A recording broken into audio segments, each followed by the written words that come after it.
إن الحمد لله نحمده ونستعينه ونستغفره ونعوذ بالله من شرور أنفسنا وسيئات أعمالنا من يهده الله فلا مضل له ومن يضلل فلا هادي له وأشهد أن لا إله إلا الله وحده لا شريك له وأشهد أن محمدًا عبده ورسوله صلى الله عليه وسلم أما بعد فإن أصدق الحديث كتاب الله وخير الهدي هدي محمد صلى الله عليه وسلم وشر الأمور محدثاتها وكل محدثة بدعة وكل بدعة ضلالة وكل ضلالة في النار أما بعد فإن وقت الإنسان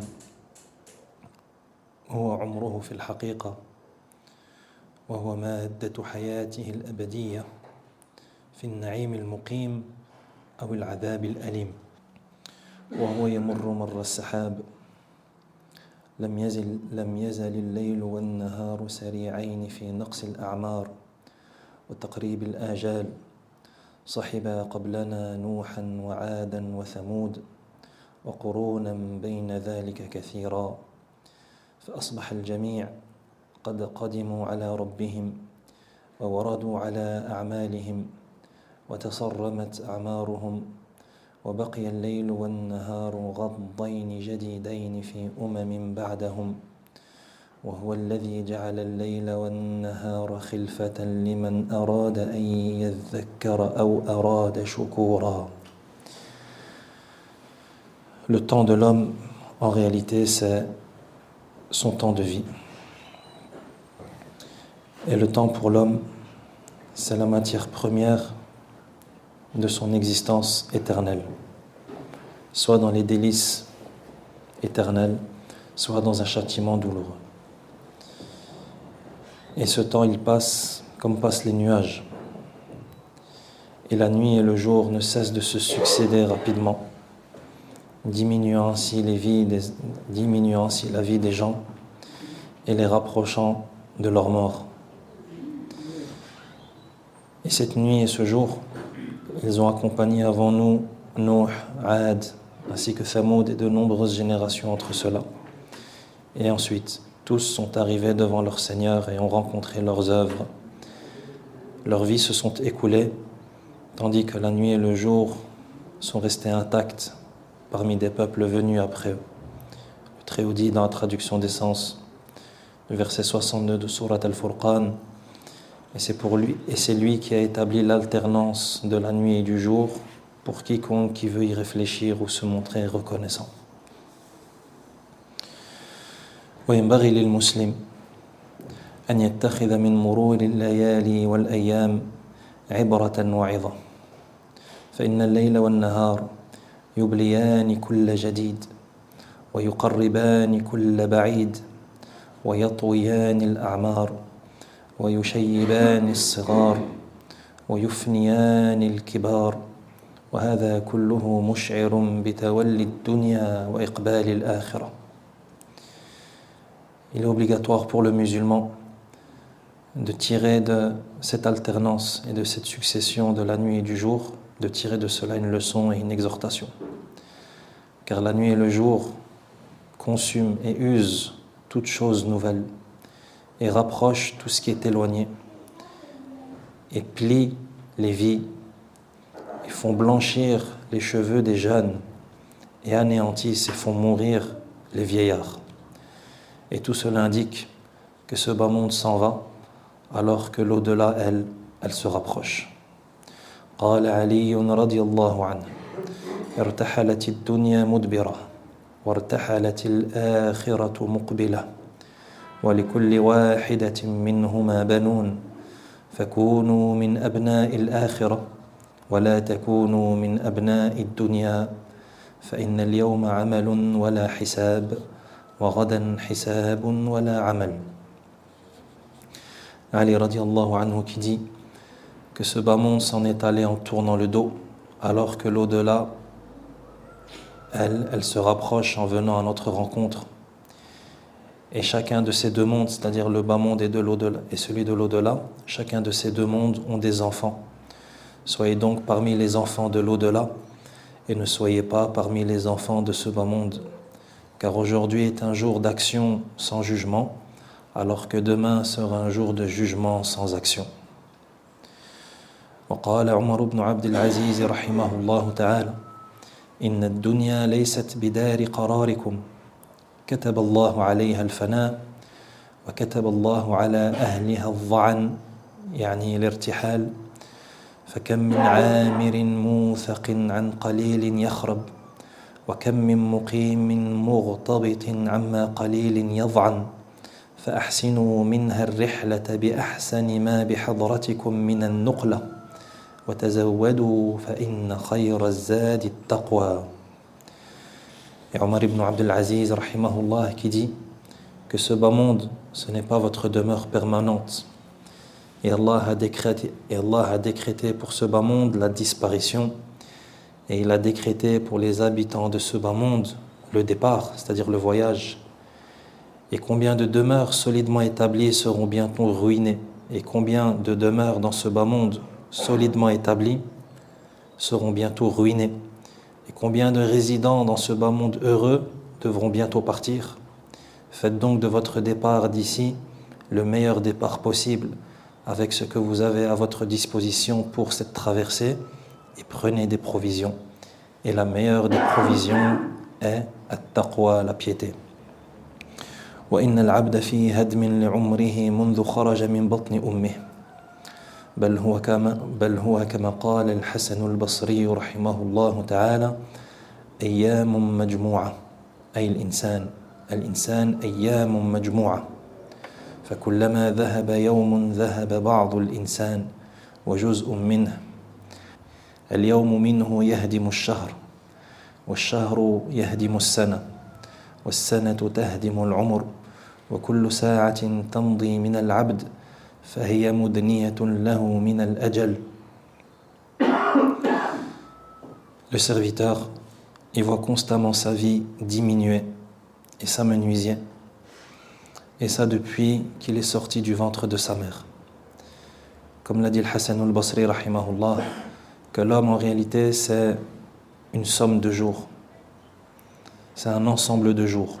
À chaque fois qu'un jour s'en va, une partie de l'homme s'en va avec lui.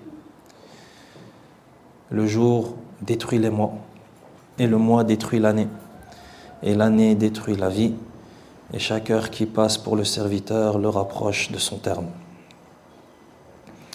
قال ابن مسعود رضي الله عنه ما ندمت على شيء ندمي على يوم غربت شمسه نقص فيه أجلي. قال ابن مسعود رضي الله عنه ما ندمت على شيء ندمي على يوم غربت شمسه نقص فيه أجلي ولم يزدد فيه عملي وهذا من شدة حرصه على الوقت رضي الله تبارك وتعالى عنه. Ibn Mas'ud رضي الله عنه qui dit je n'ai jamais regretté une chose comme je regrette un jour dont le soleil s'est couché et durant lequel mon terme de vie y a diminué sans que mes œuvres y aient augmenté. Et cela montre l'intensité de son attachement radiallahu anhu au temps. وقال الحسن رحمه الله أدركت قوما كانوا على أوقاتهم أشد منكم حرصا على دراهمكم ودنانيركم. الحسن رحمه الله qui dit également j'ai connu des gens qui étaient plus soucieux de leur temps que vous ne l'êtes avec votre dirham et avec votre dinar, c'est-à-dire avec votre argent. ولهذا فإن من أمضى يومه في غير حق قضاه أو فرض أداه أو مجد أثله أو حمد حصله أو خير أسسه أو علم اقتبسه فقد عق يومه وظلم نفسه وظلم يومه.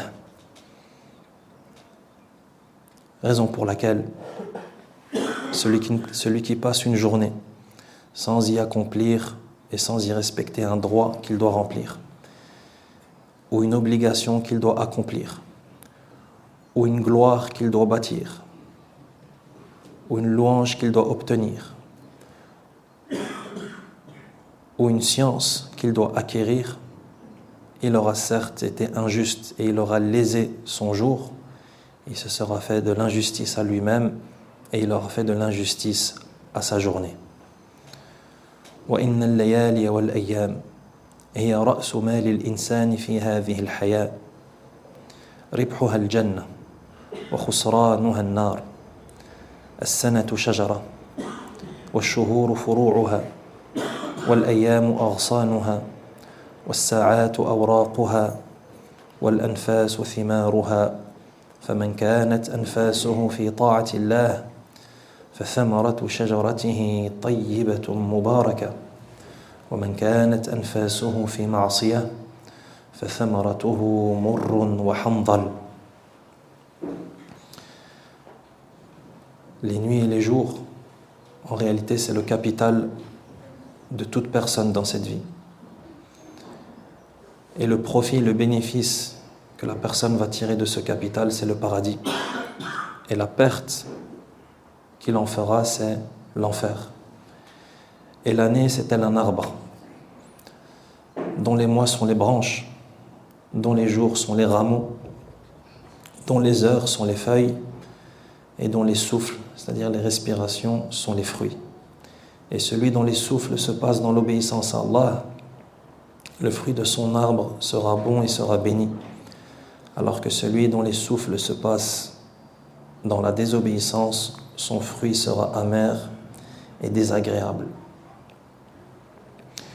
ولقد تكاثرت النصوص عن النبي صلى الله عليه وعلى آله وسلم في بيان أهمية الوقت والحث على اغتنامه والتحذير من إضاعته وبيان أن العبد مسؤول عنه يوم القيامة.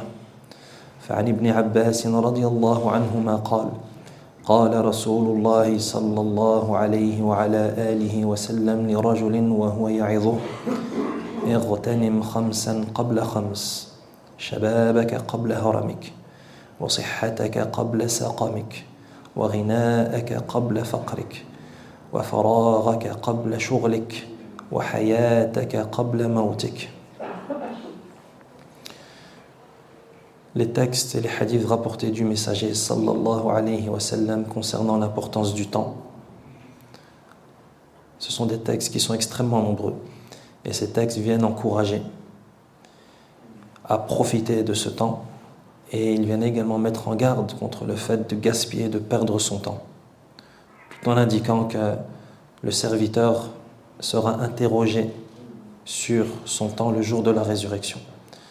Comme cela est rapporté par Ibn Abbas radiyallahu anhuma, qui dit que le messager d'Allah sallallahu alayhi wa sallam un jour a exhorté un homme et il lui a dit اغتنم خمسا قبل خمس, profite de 5 choses avant 5 autres. شبابك قبل هرمك, profite de ta jeunesse avant ta vieillesse. وصحتك قبل سقمك, profite de ta santé avant ta maladie. وغناءك قبل فقرك, et profite de ta richesse avant ta pauvreté. وفراغك قبل شغلك, profite de ton temps libre avant ton occupation, avant d'être occupé. وحياتك قبل موتك, et profite de ta vie avant ta mort. Le hadith est recueilli par Al-Hakim et il est authentique. وعن ابن مسعود رضي الله عنه عن النبي صلى الله عليه وعلى آله وسلم قال لا تزول قدم ابن آدم يوم القيامة من عند ربه حتى يسأل عن 5 عن عمره فيما أفناه وعن شبابه فيما أبلاه وماله من أين اكتسبه وفيما أنفقه وماذا عمل فيما علم. Ibn Mas'ud radiyallahu anhu rapporte du messager sallallahu alayhi wa ala alihi wa sallam qui dit que les pieds du fils de Adam ne quitteront pas leur place le jour de la résurrection devant son Seigneur avant qu'il ne soit interrogé sur 5 choses. Sur sa vie, comment il l'a passée, sur sa jeunesse, comment il l'a usée, sur sa richesse, d'où il l'a acquise et dans quoi il l'a dépensée, et sur ce qu'il a fait de ce qu'il a su, et sur ce qu'il a fait, ce qu'il a mis en pratique de ce qu'il avait comme savoir. وعن ابن عباس رضي الله عنهما قال قال النبي صلى الله عليه وعلى آله وسلم نعمتان مغبون فيهما كثير من الناس الصحة والفراغ قال بعض أهل العلم إن من استعمل فراغه وصحته في طاعة الله فهو المغبوط ومن استعملهما في معصية الله فهو المغبون لأن الفراغ يعقبه الشغل والصحة يعقبها السقم. Ibn Abbas radiallahu anhuma rapporte du prophète sallallahu alayhi wa sallam qui dit: il y a deux bienfaits au sujet desquels beaucoup de gens sont perdants, la santé et le temps libre. نعمتان مغبون فيهما كثير من الناس الصحة والفراغ. Il y a deux bienfaits au sujet desquels beaucoup de gens كثير من الناس sont مغبون, sont perdants, sont trompés. الصحة, la bonne santé, والفراغ, le temps libre. Et certains gens de science disent que celui qui utilise son temps libre et celui qui exploite sa santé dans l'obéissance à Allah, c'est lui al-marbout. Al-marbout, c'est-à-dire celui qui est digne d'être envié. وَمَنِ اسْتَعْمَلَهُمَا فِي مَعْصِيَةِ اللَّهِ فَهُوَ الْمَغْبُونُ. Alors que celui qui exploite sa santé et son temps libre dans la désobéissance, c'est lui al-marboun, le perdant, celui qui est trompé, car le temps libre est forcément suivi par l'occupation et la santé est forcément suivie par la maladie. ومما يؤثر عن السلف قولهم من علامة المقت إضاعة الوقت من علامة المقت إضاعة الوقت بل قال ابن القيم رحمه الله إضاعة الوقت أشد من الموت لأن إضاعة الوقت تقطعك عن الله والدار الآخرة والموت يقطعك عن الدنيا وأهلها. Et parmi les paroles rapportées des pieux prédécesseurs, on trouve la suivante: Min alamatil maqt ida'atul waqt. Un des signes de l'aversion est la perte de temps. C'est-à-dire un des signes qu'Allah n'aime pas son serviteur, il tient en aversion son serviteur, wal'iyadhu billah, c'est ida'atul waqt, c'est que ce serviteur perde son temps. Ibn al-Qayyim rahimahullah dit même que perdre son temps, c'est plus grave que la mort. Car perdre son temps te coupe d'Allah et de l'au-delà, tandis que la mort te coupe de ce bas monde et de ses habitants. والواجب على المسلم ألا يغتر بالدنيا فإن صحيحها يسقم وجديدها يبلى ونعيمها يفنى وشبابها يهرم وهو فيها في سير إلى الدار الآخرة لأن الآجال منقوصة والأعمال محفوظة والموت يأتي بغتة فمن زرع خيرا فيوشك أن يحصد ثوابه وأجره ومن زرع شرا فيوشك أن يحصد ندامة وحسرة ولكل زارع ما زرع. Et il incombe aux musulmans de ne pas se laisser tromper par ce bas monde. Car celui qui est en bonne santé, tombe forcément malade. Et toute chose neuve se détériore et s'use forcément. Et le bonheur finit forcément par disparaître. Et la personne qui est jeune finit forcément par vieillir. La personne est donc en route vers l'au-delà. Et les délais sont limités. Les œuvres sont enregistrées. Et la mort, elle vient soudainement. Celui qui sème le bien, il verra bientôt sa récompense et son gain. Et celui qui sème le mal récoltera bientôt le regret et les remords. et à chaque semeur revient ce qu'il aura semé.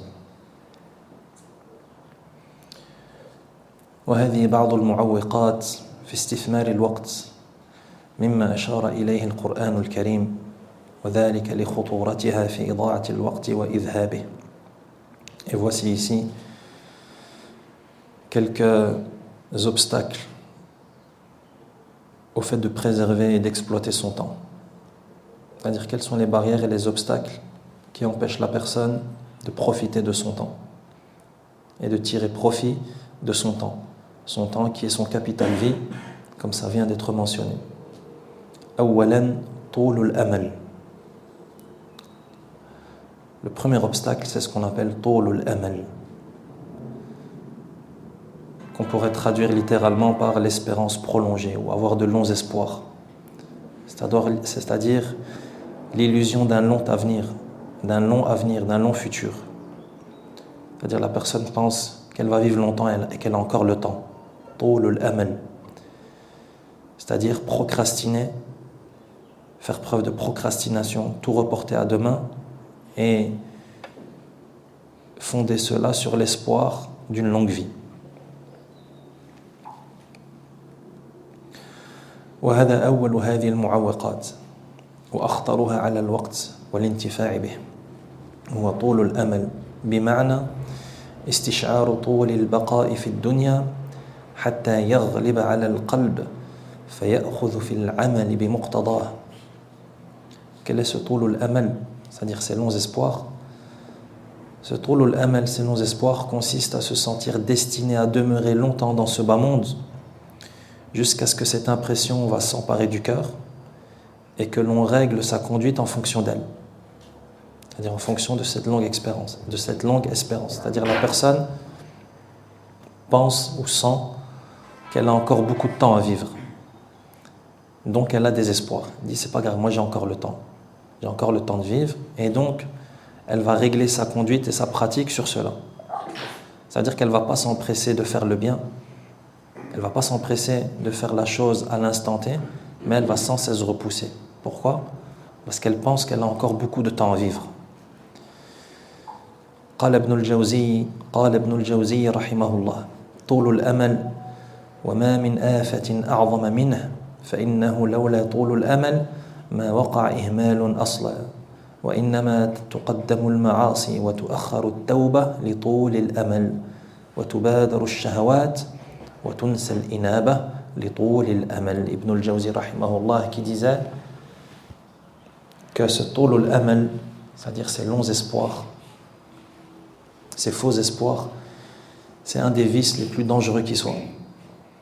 Car c'est à cause de ce vice que le serviteur est négligent, il fait preuve de ihmal, qu'il est négligent dans sa religion et qu'il est négligent également dans ses affaires mondaines.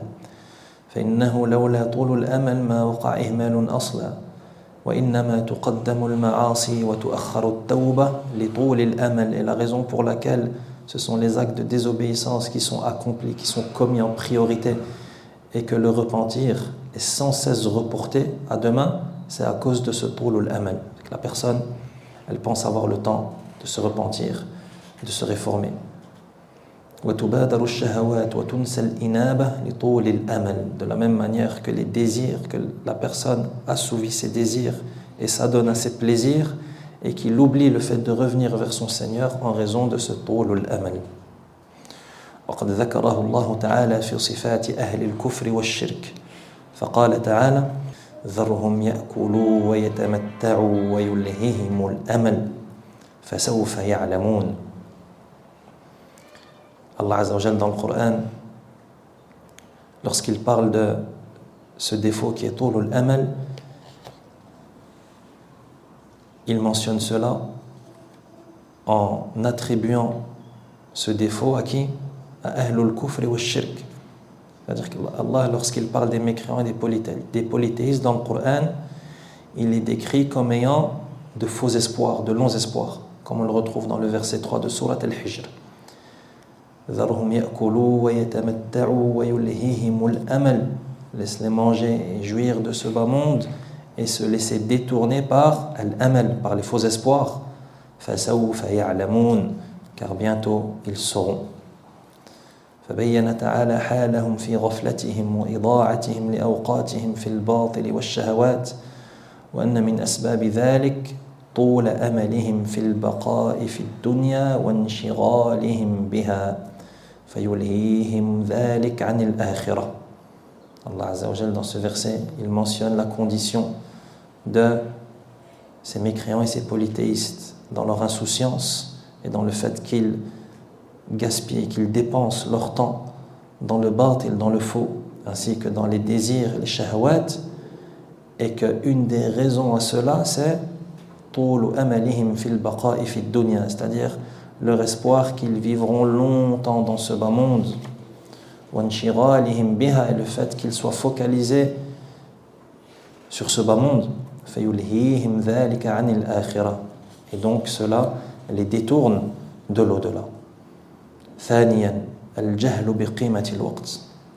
Le deuxième obstacle qui va empêcher la personne de profiter et d'exploiter son temps, qui est son capital vie, c'est al-jahlu bi qimati al-waqt, c'est-à-dire que la personne, elle ignore la véritable valeur du temps. Elle ignore la véritable valeur du temps. ومن أعظم أسباب إضاعة الوقت الجهل بقيمته ولو فكر الإنسان في أن ما مضى من الوقت لن يعود ولا يعوض لاغتنم كل لحظة من عمره لاغتنم كل لحظة من عمره فيما يعود عليه بالنفع عاجلا وآجلا. Donc parmi les obstacles les plus grands qui vont empêcher la personne de profiter de son temps, c'est al-jahlu bi qimati al-waqt, c'est-à-dire ignorer la véritable valeur du temps. Et si la personne réfléchissait et méditait, et connaissait réellement la valeur du temps, et si la personne était consciente que tout instant de sa vie qui s'écoule, c'est un instant qui ne reviendra jamais et qui ne sera jamais remplacé, cette personne, si elle prenait réellement conscience de cela, elle aurait profité de chaque instant de sa vie. Et elle aurait exploité chaque instant de sa vie afin de profiter de cela, que ce soit directement ou à long terme. وقد قال الله تعالى في حق المال ولا تؤتوا السفهاء أموالكم وذلك لأن السفيه لا يعرف قيمة المال ولا يحسن التصرف فيه فيضيعه فمن لم يعرف قيمة الشيء تهاون فيه وضيعه وأما الوقت فما أكثر السفهاء في حقه من الذين يضيعون أعمارهم وأوقاتهم في الباطل واللهو واللعب وتفاهات الأمور ومن هؤلاء الجاهلين لقيمة الوقت المضيعين له أهل الكفر والشرك. Allah Azza wa Jal dit dans le verset 5 de Surat An-Nisa concernant ceux qui ne parviennent pas à gérer leur argent, Allah Azza wa Jal dit وَلَا تُؤْتُوا السُّفَهَاءَ أَمْوَالَكُمْ, et ne donnez pas aux sufaha amwalakum, votre argent. Ne donnez pas aux sufaha, c'est-à-dire les insensés. Ce qui est voulu ici par les insensés dans le verset, c'est ceux qui n'arrivent pas à gérer leur argent.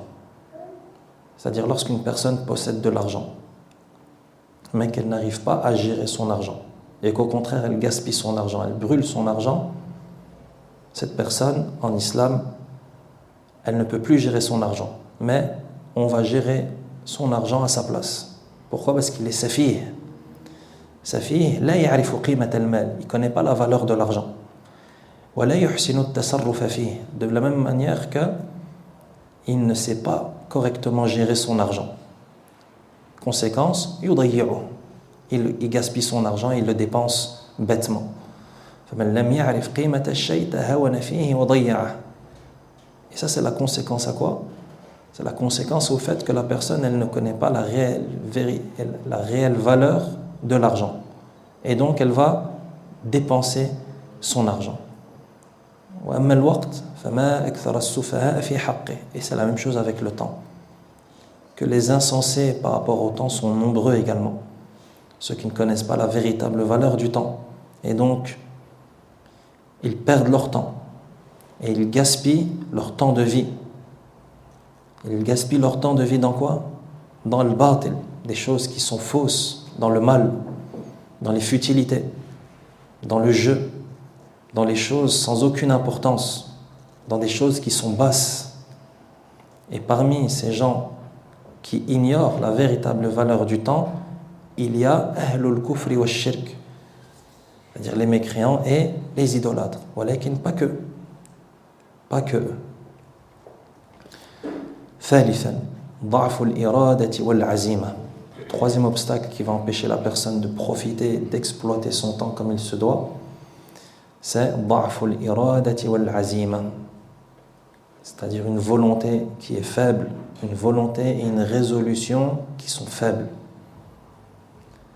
C'est-à-dire que la personne, son ambition, sa volonté de faire le bien, sa résolution à accomplir le bien et la vertu, tout ça c'est faible. ضعف الإرادة والعزيمة. فمن أهم أسباب استغلال الوقت والانتفاع به وجود الإرادة القوية والعزيمة الصادقة. Donc parmi les meilleures causes permettant à la personne de profiter de son temps, c'est l'iradatul qawiyya, c'est que la personne a une volonté qui est forte, wal azimatu sadiqa, et qui a une résolution, une détermination qui est véridique. Wa bidunihima yadhi'u al-waqtu haba'an manthura. Et sans ces deux choses, la forte volonté et une résolution qui est véridique, le temps sera gaspillé, il partira en poussière. وكلما قويت إرادة العبد واشتدت عزيمته كلما استثمر أكبر قدر من الوقت والعكس صحيح. Donc plus la volonté du serviteur et sa résolution à accomplir le bien seront fortes, plus il profitera de son temps. Et l'inverse est également vrai. Plus sa volonté et sa détermination et sa résolution à accomplir le bien seront faibles, plus il perdra son temps. وقد أشار الله تعالى إلى لزوم تحقق الإرادة في الانتفاع بالوقت فقال تعالى وهو الذي جعل الليل والنهار خلفة لمن أراد أن يذكر أو أراد شكورا. Et Allah Azza wa Jal fait allusion à cela dans le Coran, c'est-à-dire la nécessité d'avoir une volonté, une résolution, une détermination qui est forte. Allah Azza wa Jal fait allusion à cela. Le fait d'avoir une volonté et détermination qui est forte afin de pouvoir profiter de son temps. Comme le dit le Très-Haut dans le verset qui a été vu en introduction, à savoir le verset 62 de Sourate Al-Furqan, وَهُوَ الَّذِي جَعَلَ اللَّيْلَ وَالنَّهَارَ خِلْفَةً. Et c'est lui qui a établi l'alternance de la nuit et du jour, donc ici allusion au temps, étant donné que l'alternance de la nuit et du jour, c'est le temps qui s'écoule. Et c'est lui qui a établi l'alternance de la nuit et du jour pour quiconque veut, liman arada, pour quiconque veut y réfléchir ou se montrer reconnaissant. Donc dans ce verset, tu vois le lien indispensable qui existe entre le fait de profiter de son temps et la présence d'une volonté, d'une détermination, d'une résolution qui est forte. Rabi'an, nisyanul akhirah. Le quatrième obstacle qui va empêcher la personne de profiter de son temps, nisyanul akhirah, c'est-à-dire le fait d'oublier l'au-delà.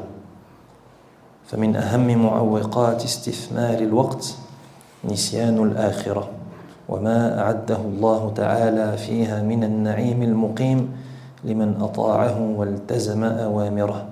Donc, parmi les plus grandes causes et les plus grands obstacles au fait de profiter de son temps, il y a le fait d'oublier le monde de l'au-delà, ainsi qu'oublier ce qu'Allah Azza wa Jalla a préparé comme délice éternel à celui qui lui obéit et qui se conforme à ses ordres. Et également oublier وكذلك نسيان ما توعد به من العذاب الأليم الدائم لمن عصاه وخالف أوامره, ainsi qu'oublier ce qu'Allah Azza wa Jal a préparé comme menace et comme châtiment et comme supplice permanent à celui qui lui désobéit et qui contredit ses ordres. فيترك العبد العمل لها. Et donc le serviteur, s'il oublie l'au-delà, il n'agira plus pour l'au-delà. ويضيع أوقاته. Et s'il n'agit plus pour l'au-delà, il va perdre son temps. في الشهوات والملهيات, dans les passions et les distractions. كما قال تعالى في وصف حال الكفار الذين اتخذوا دينهم لهوا ولعبا وغرتهم الحياة الدنيا فاليوم ننساهم كما نسوا لقاء يومهم هذا وما كانوا بآياتنا يجحدون. Comme Allah Azza wa Jal décrit les kuffars en disant dans le verset 51 de Sourate Al-A'raf الذين اتخذوا دينهم لهوا ولعبا, ceux qui ont fait de leur religion un sujet de futilité et de jeu, وغرتهم الحياة الدنيا, et ceux qui ont été trompés par ce bas monde. فاليوم ننساهم, aujourd'hui nous les oublions, c'est-à-dire nous les délaissons, c'est-à-dire le jour de la résurrection Allah les délaissera. فاليوم ننساهم, aujourd'hui nous les oublions et nous les délaissons. كما نسوا لقاء يومهم هذا, de la même manière que eux dans ce bas monde ils ont oublié la rencontre de ce jour qu'ils vivent aujourd'hui. وما كانوا بآياتنا يجحدون, et en raison du fait qu'ils reniaient nos signes. Donc dans ce verset, il y a également la preuve que une des raisons pour laquelle la personne ne tire pas profit de son temps, c'est qu'elle se détourne de ce bas monde.